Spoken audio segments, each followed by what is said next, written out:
que su país será responsable de desmantelar todas las peligrosas bombas que siguen sin explotar y otras armas que hay en Gaza y que va a nivelar el lugar y deshacerse de los edificios destruidos para desarrollar económicamente el territorio, algo que, según dijo, aportará una gran estabilidad para esa zona de Medio Oriente. No ha sido una decisión tomada a la ligera. A todo el mundo con el que he hablado le encanta la idea de que Estados Unidos sea propietario de ese pedazo de tierra, que se desarrolle y cree miles de puestos de trabajo, con algo que será magnífico.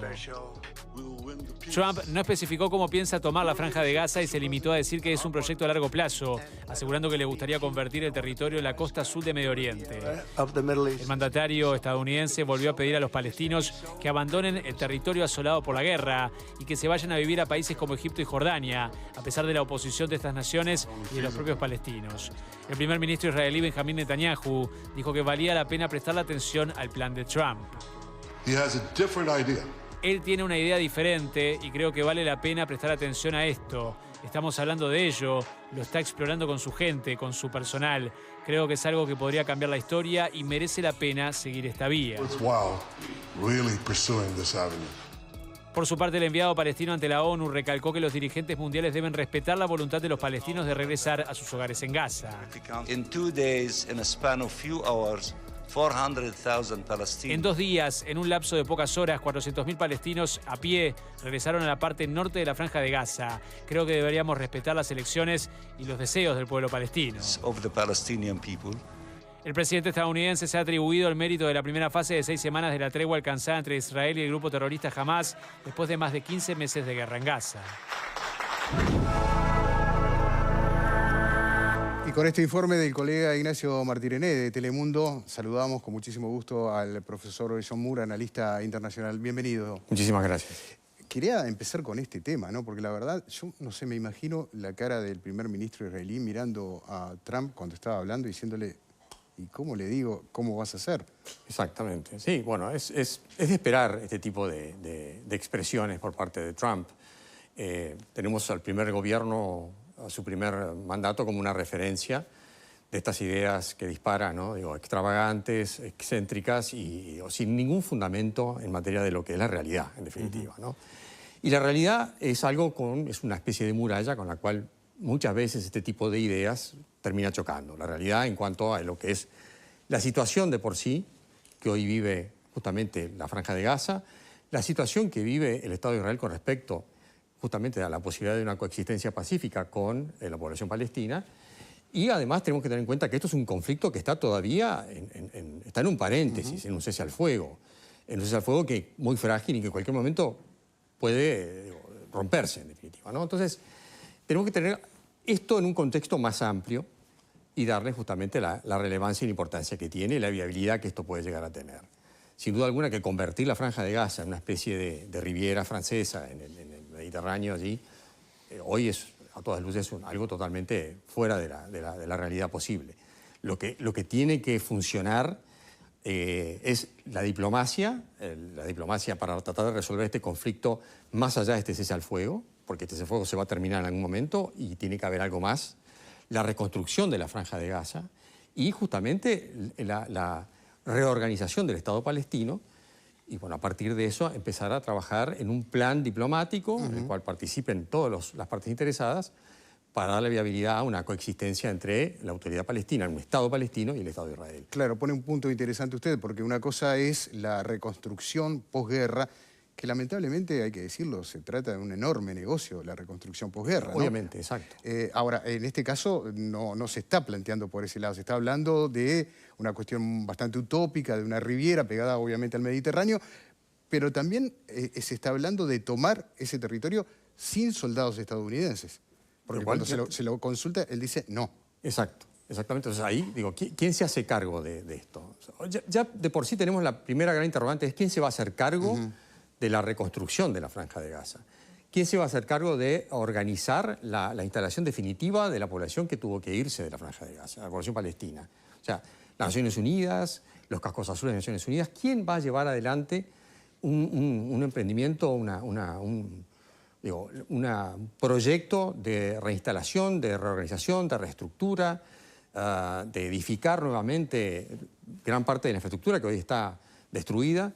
¿Quién se va a hacer cargo de esto? Teniendo en cuenta, de nuevo, un plan sensato, razonable, teniendo en cuenta, además, la oposición de todos los países prácticamente de Medio Oriente, los países líderes, la gran referencia que tiene Estados Unidos en la región, que es Arabia Saudita, fue una de las primeras voces en alzarse en contra de esto por considerarlo algo totalmente fuera de la realidad posible. Entonces, además, pensemos también en la resistencia que generaría esto por parte de Hamás. O sea, es mantener las razones de conflicto y quizás aumentadas todavía, ¿no? Claro, porque si de esa reconstrucción se hicieran cargo los propios habitantes de la franja, obviamente ayudados económicamente, de eso ni hablar, necesitarían un marco institucional legítimo o de la Autoridad Nacional Palestina o de algún otro sector, no estamos hablando obviamente de Hamás, para que le diera justamente el contexto para poder trabajar en esa institucionalidad. Exactamente, exactamente. Hoy no está dado. No, hoy no está dado. Entonces, pensar en una idea como esta es hablar de algo totalmente distinto. O sea, estamos en sintonías distintas entre lo que es la sintonía de Medio Oriente, la sintonía de lo que es la situación en Israel en este momento, la situación que es, además, no es solamente la Franja de Gaza, es la Franja Oeste también, que compone la otra parte territorial de un eventual Estado palestino. Entonces, es un problema mucho más complejo. Y yo creo que, en definitiva, la realidad es, de nuevo, es ese muro con el cual Donald Trump va a chocar.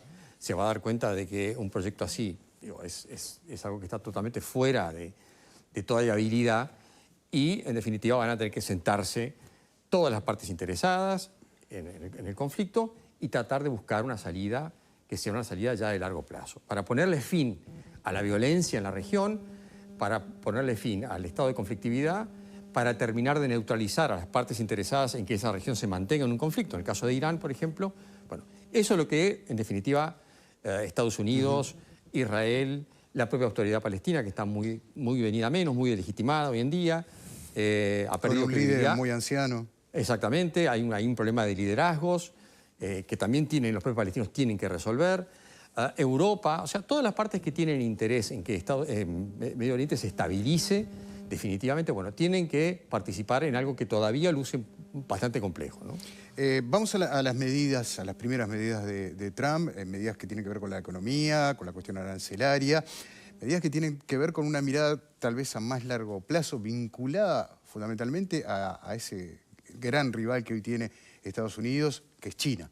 La guerra comercial. Hoy hablaba con algunos economistas aquí uruguayos y me decían, mira, no es un tema de ciencia ficción, pero el gran tema en realidad sigue siendo China, sigue siendo la tecnología y la inteligencia artificial que, iba a decir, se nos viene, que ya está hace rato, pero que hoy cobra una potencialidad enorme. ¿Cree que es una historia de ficción o en realidad estamos basados sobre algo real? Es absolutamente real. Tenemos que tener en cuenta lo siguiente, José. Estamos presenciando un cambio de enfoque, de visión de mundo de parte del liderazgo de China, de parte de Xi Jinping. Cuando asume Xi Jinping en el año 2012, cambia el discurso de China. O sea, si uno sigue los discursos de los liderazgos de China, desde el propio Deng Xiaoping, que fue el sucesor de Mao, que fue el artífice que prendió las reformas y la apertura de China para llevar a lo que China es hoy en día en el mundo. Bueno, uno sigue los discursos, la narrativa oficial, y se va dando cuenta de los cambios que hay a lo largo de estos liderazgos en cuanto a la visión de China y sobre todo la visión de China para con el mundo. Y el discurso oficial de Xi Jinping está cargado de conceptos, de términos que son muy claros. Para el buen entendedor son clarísimos. Xi Jinping comenzó a hablar, apenas asumió el mando, del gran rejuvenecimiento de la nación china, del sueño de China.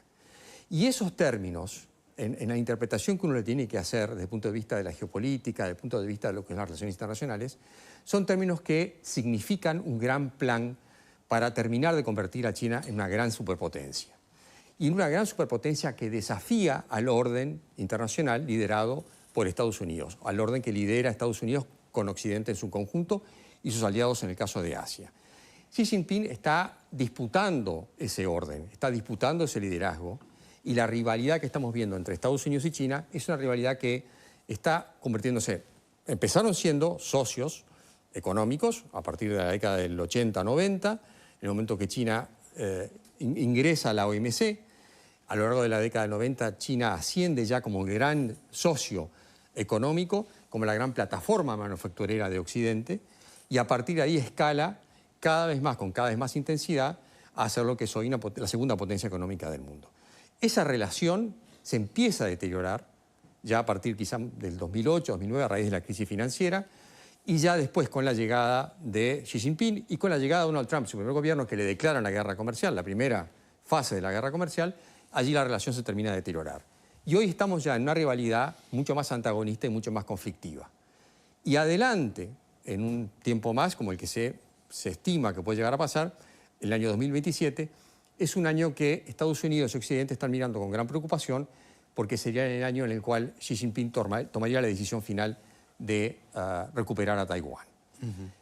Los almirantazgos de la flota de Estados Unidos en el Indo-Pacífico, los últimos 3 almirantes de la flota, han venido diciendo en sus ponencias ante el Congreso de Estados Unidos que ellos ven definitivamente que China se está preparando para invadir Taiwán, quizás el horizonte del tiempo sea el 2027, y que es un plan que Xi Jinping tiene considerado para terminar de cumplir con esta transformación, esta conversión y la posición final de China como una gran superpotencia. Y Taiwán es además hoy un centro de interés, y vamos justamente a la tecnología, porque en Taiwán está instalada una de las principales empresas que fabrican los chips de alta tecnología. O sea, la empresa taiwanesa que está instalada allí tiene años por delante en cuanto al progreso que ha logrado en materia de manufactura de chips. Y para Occidente es vital. Es tan vital como el petróleo que tiene Medio Oriente. Bueno, quizás es mucho más importante hoy en día para la economía de Occidente lo que en Taiwán se está produciendo a nivel de microchips. Y allí hay un foco de conflicto muy importante.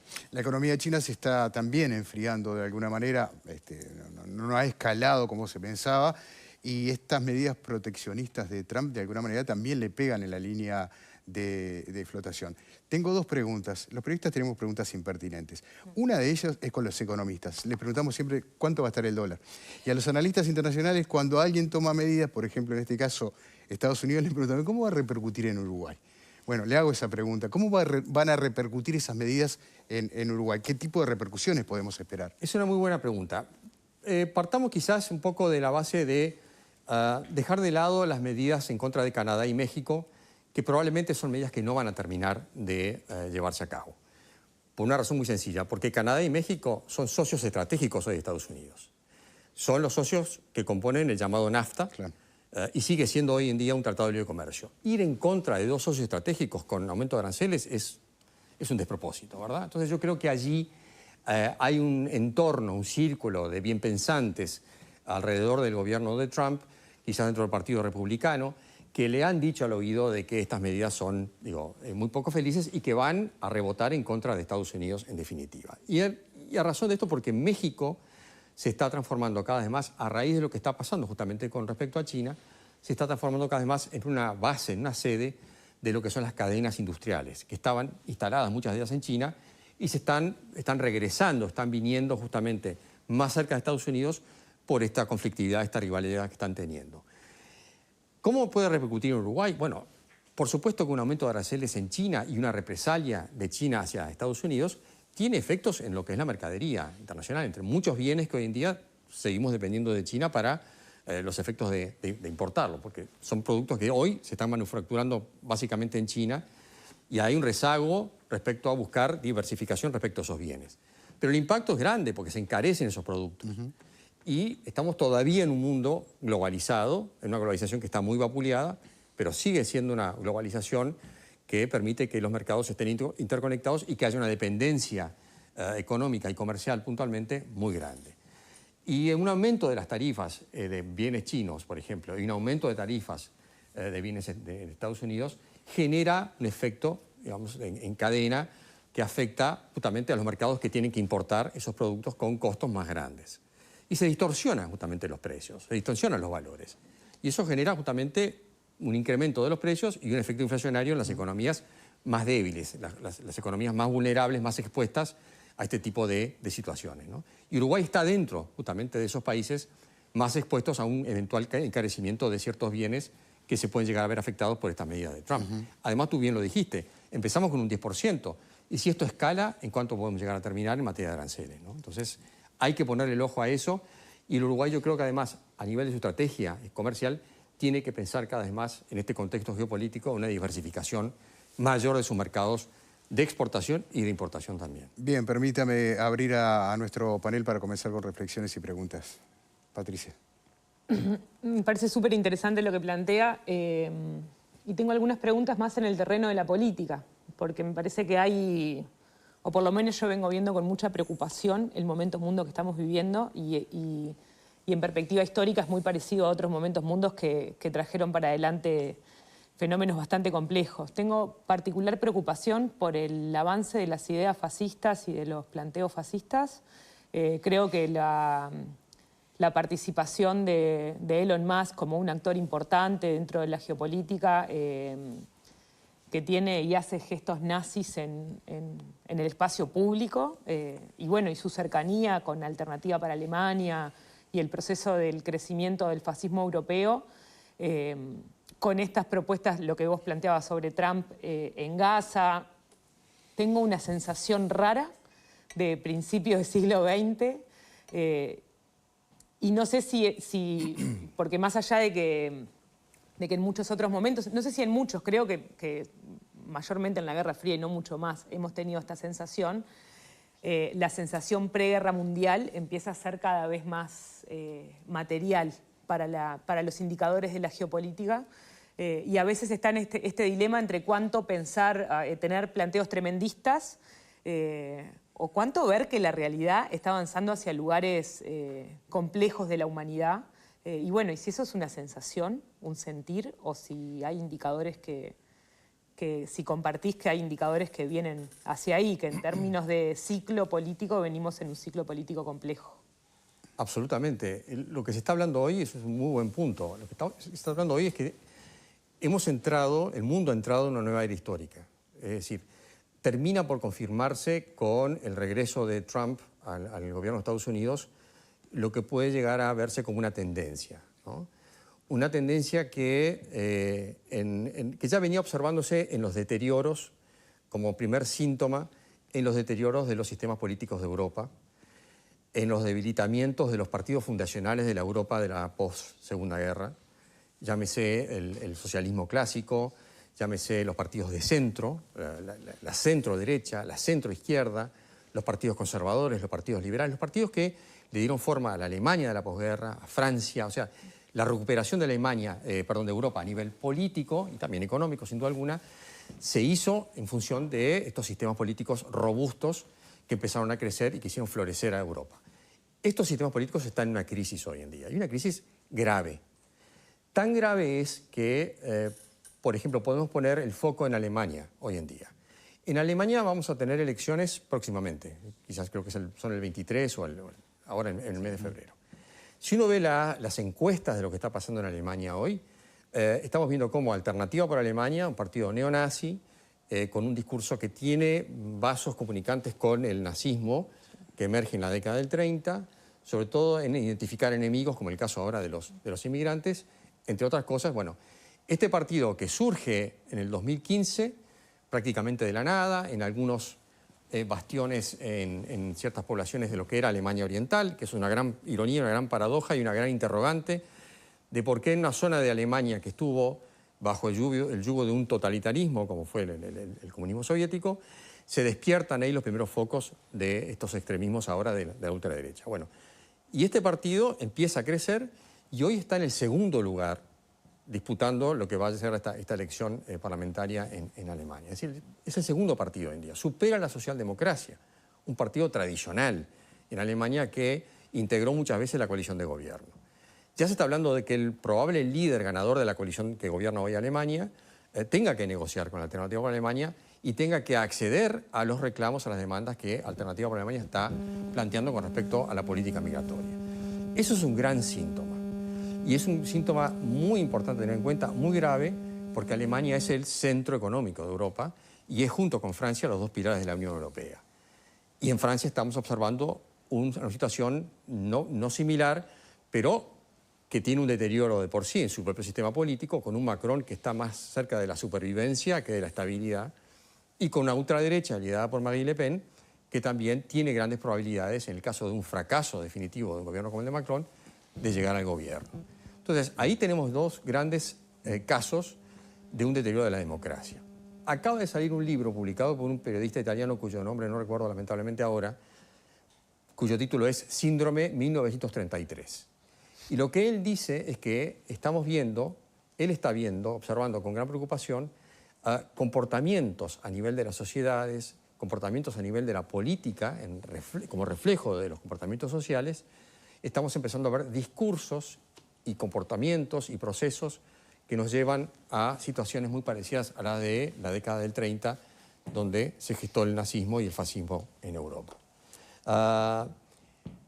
Él, en una entrevista que hizo muy interesante, él cuando empieza a escribir el libro, lo emprendió, digamos, los primeros capítulos con un escepticismo impuesto, ¿no? Para tratar de evitar justamente lo que tú decías recién, el catastrofismo. Cuando gana Trump el segundo gobierno ahora, él ya estaba terminando el libro el año pasado, él decía que las probabilidades de que ganara Trump ya llevaban definitivamente a la historia el curso de conectarse con esta década, ¿no? Entonces quiere decir que si efectivamente estamos precisamente en un momento en el cual podríamos caer en una era de autoritarismos extremos y con eso además la exacerbación de las relaciones internacionales en cuanto a la proclividad a un conflicto. Ya estamos con una guerra entre Ucrania y Rusia, un régimen autoritario. A Putin le conviene mucho la inestabilidad política en Europa. Hay muchos partidos de extrema derecha que están siendo financiados por Putin, por la Rusia de Putin. Hay influencias en las redes sociales, hablamos de Musk, el dueño de X, que tiene justamente un gran poder sobre la opinión pública en el mundo y en Europa, por ejemplo, y en Estados Unidos. Bueno, son todos factores que se juntan y confluyen a generar esta situación que estamos viendo hoy en día. Profesor, vamos a dejar a incluir otras voces, en este caso Fernanda. Pepe preguntaba un poco sobre cómo iba a impactar en Uruguay, pero yéndonos un poco a la región, él en su asunción hablaba de esto de que no necesitaban a América Latina y en este discurso muy proteccionista en lo económico, pero también en lo político, mencionando, bueno, esto es un gobierno para los estadounidenses y nos va a importar lo que pasa en este territorio y por fuera nada, que se contrapone un poco obviamente a lo que tú estás mencionando de todas las acciones paralelas que se han ido desarrollando. Pero me interesa sobre todo América Latina en este planteo de no necesitamos a América Latina, mientras que, sin embargo, se invitaron a muy pocas personalidades políticas a su asunción y entre ellas estaban Javier Milei, según las noticias, Bolsonaro estaba invitado, no pudo salir del país. Bukele también creo. ¿Bukele? ¿Cómo te imaginás, un poco pensando en esto que mencionabas de las posibilidades de... Yo sueño con una no injerencia. Que por un lado es parte del discurso, pero en la realidad, ¿qué peso tienen esos vínculos personales? Y bueno, con respecto a Milei, por ejemplo, Milei se ve muy reflejado en lo que son las políticas de Trump, en definitiva, en la forma que Trump ha encarado... Que más o menos, en realidad, porque su política arancelaria tendría que ir 180 grados opuestos a lo que Milei propone hasta ahí llega ideológicamente. Exactamente. Las afinidades llegan hasta ahí, porque Milei se dice un libertario. Exacto. Y se dice un libertario fundamentalmente en lo económico. Bueno, el proteccionismo es algo que va en contra precisamente de lo libertario. Y quizá tenga que tomar una definición de si es parte de ese bloque también con cómo gestiona, por ejemplo, Estados Unidos su economía o se mantiene en soledad en ese discurso más libertario en lo que corresponde a Milei. Exacto. Ahí yo diría que tenemos que ver quizás 2 o 3 puntos. El primero es esa afirmación que le hace Trump a la periodista brasilera, de nuevo, va a chocar con la realidad. Porque si aumenta esta guerra arancelaria con China y se complica aún más la situación, las relaciones, Estados Unidos va a tener que mirar hacia América Latina por una razón muy sencilla. Ya China, como represalia, ha cortado las exportaciones de lo que se llaman los minerales raros, los minerales estratégicos. Son minerales que están muy concentrados en pocas partes del mundo, que son utilizados hoy en día para alta tecnología, para producir chips, por ejemplo. Los teléfonos móviles, los teléfonos celulares están compuestos por esos minerales, los misiles tienen componentes de esos minerales, los fuselajes de aviones militares tienen... O sea, esos minerales hoy son estratégicos para cualquier país que quiere desarrollar su industria militar y su industria tecnológica. Y China está muy favorecida por la geología y tiene una concentración de esos minerales. Bueno, ya le cortó la exportación a Estados Unidos. América Latina es rica en esos minerales. Y Estados Unidos va a tener que empezar a mirar a América Latina, diga lo que diga Trump hoy, como un proveedor de estos minerales estratégicos, como un proveedor de materia prima también, a nivel alimentario, a nivel de recursos energéticos. Sin ir más lejos, Trump está buscando tener algún tipo de relación con Maduro para mantener sus intereses petroleros, los intereses petroleros de Estados Unidos allí. Quiere decir que para Trump, tomando esta contradicción, América Latina es importante. Si el petróleo en Venezuela es importante, también lo serán los recursos en otros países, también el litio de Chile, de Argentina, de Bolivia. Entonces, de nuevo, la realidad le va a mostrar a Trump que América Latina va a ser necesaria para él, desde México hacia abajo, en primer lugar. En segundo lugar, Milei, dentro de esta afinidad, ha anunciado ya varias veces que le interesa llegar a la firma de un TLC con Estados Unidos. Eso implicaría la ruptura con el Mercosur. O sea, si Brasil llegara a oponer a esta iniciativa, bueno, se generaría un conflicto en el Mercosur, asumiendo de que Estados Unidos esté de acuerdo y acepte, ¿no? Eso es lo más, Exactamente. lo más complejo de Exactamente. de la Pero situación. de Trump podemos esperar cualquier cosa. Y Sí. podemos esperar justamente un sí y que mañana el propio Trump promueva esto y utilice estos recursos que está utilizando hoy en día de presiones y de penalización para ir en contra de Brasil si Brasil se llegara a oponer. Esto es siguiendo un poco Sí, esto que estamos viendo, ¿no? Y para mí, además, hay un gran signo de interrogación que es Brasil. Lula se ha mantenido muy callado en este momento desde que asumió Trump y sobre todo lo que es la política exterior brasilera se ha mantenido un poco muy a la espera, muy en cautela y respecto a cómo va a impactar la política de Estados Unidos para con la región, y en particular con Brasil, que es líder por lejos a nivel geopolítico y a nivel económico de América Latina.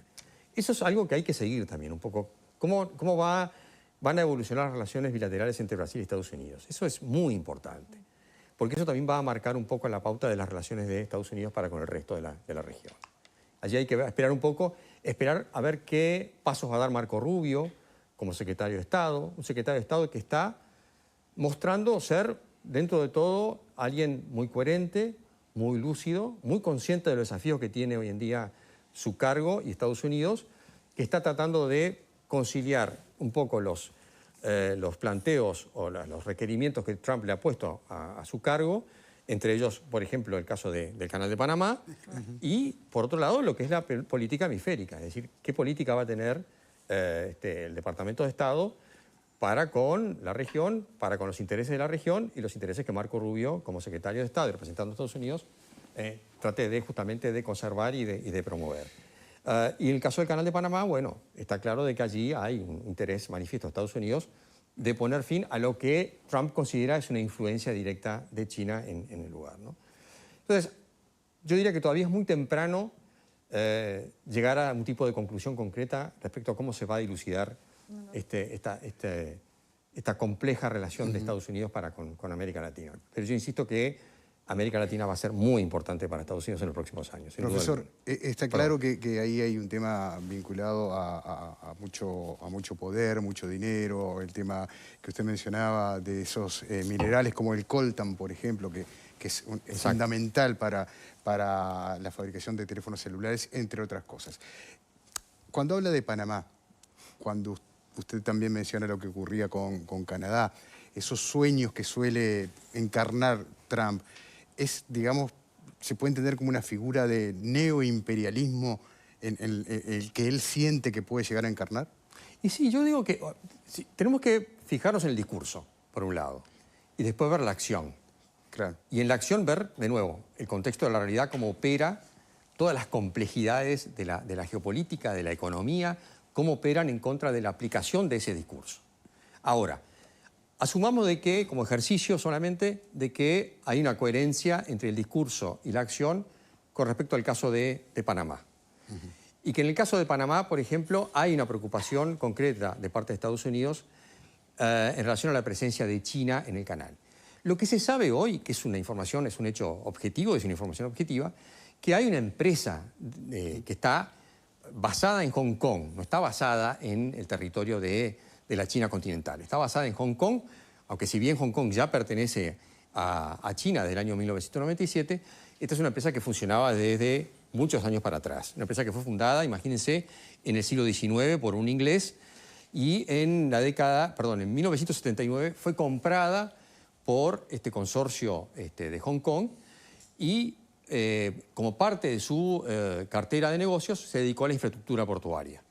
Y tiene en los dos puertos, en el puerto de Balboa y Cristóbal, que son los puertos a las cabezas del Canal de Panamá, tiene operaciones portuarias allí, son operadores de esos puertos. Pero no hay la empresa no está vinculada, no es una empresa que pertenezca al Estado chino. Es una empresa privada basada en Hong Kong, cuyo dueño, que es el hijo del fundador, uno de los hombres más ricos de Asia, dicho sea de paso, bueno, el actual dueño, el actual director general de la empresa, que es el heredero del fundador, es miembro de un organismo de la Asamblea Popular, la Asamblea de la República Popular de China. O sea, está vinculado de alguna manera al entorno político de China. Pero eso no quiere decir de que sea un operador directo. ¿Qué pasa? En un escenario de conflicto abierto con China, el Canal de Panamá en manos de operadores de una empresa china es obviamente razones para preocuparse por parte de Estados Unidos. Por allí pasa un porcentaje muy significativo del comercio de bienes de Estados Unidos y de Occidente en general. Sí, sí.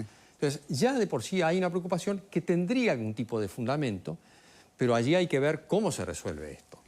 Ya Panamá, ya el presidente panameño aparentemente tomó cartas en el asunto para tratar de neutralizar la participación, la presencia de China en las operaciones del canal. Digo, con respecto a Groenlandia, con respecto a Canadá, son expresiones, parte de ese discurso, que sí se puede tildar de un neoimperialismo, o sea, en el discurso. En el discurso, claro. Exactamente. Se entiende. Profesor, siempre es un gusto escucharlo. Gracias por ayudarnos a entender. A quienes no han preguntado, les pido que después de la pausa tomemos esto como parte de una reflexión. Para el cierre, nos vamos a la pausa y ya venimos.